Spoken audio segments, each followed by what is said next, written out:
Hi guys, and welcome to this hopefully short video on how to play Time of Legend Destinies. To start, each player received a player board.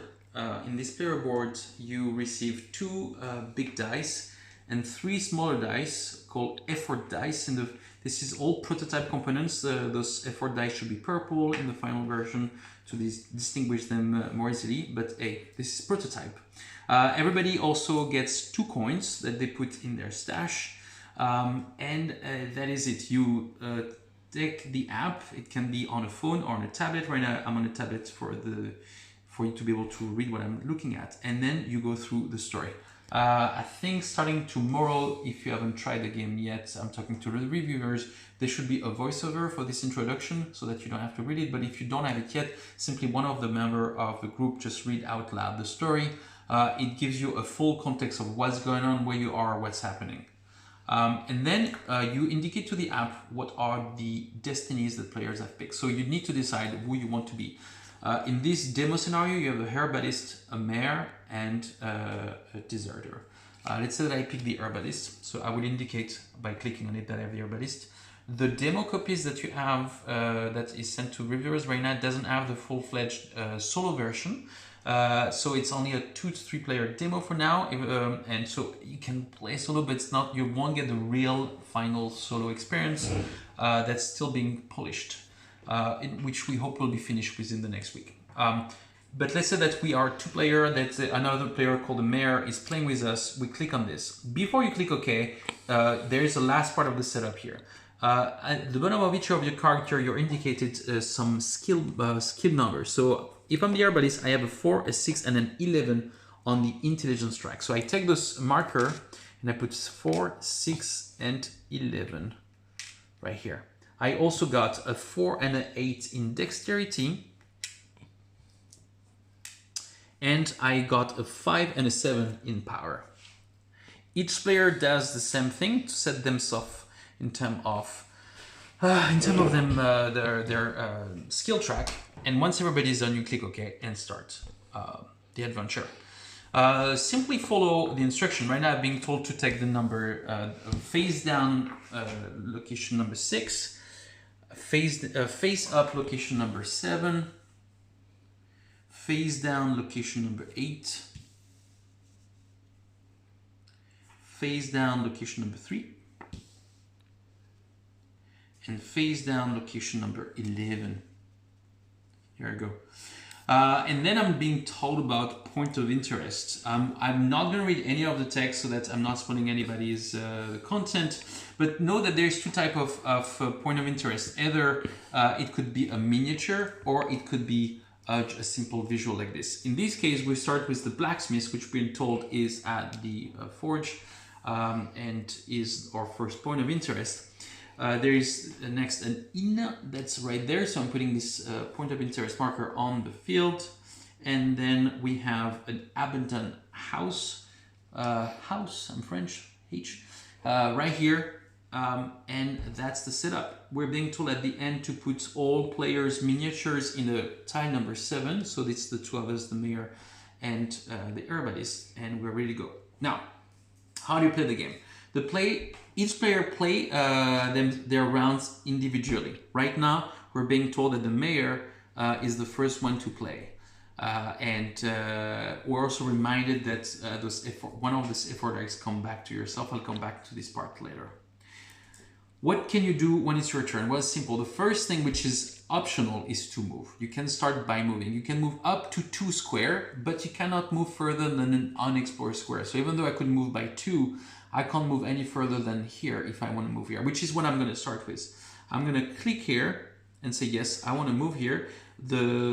We're being told to flip this around. There's a text explaining what's happening here, explaining that there's now 2 new points of interest, and one of them is a well. Here we go. Okay. And there is a couple tile extra to put. I'm not going to put them here. And so that optional part of moving is done for me. I place myself here. And then the mandatory part is to pick a point of interest to interact with. So I'm curious about that well over there. So I'm going to come to that well and engage to it, yes. Once you engage with a place, first of all, you can't go back. There's no back button. The only thing you have is end turn or interact with it. Most of the time, this point of interest will give you tests to do. And so let's do one of them. Let's say, for example, we're gonna try to pull the bucket up, okay? I'm being told this is a power test. So how does this work?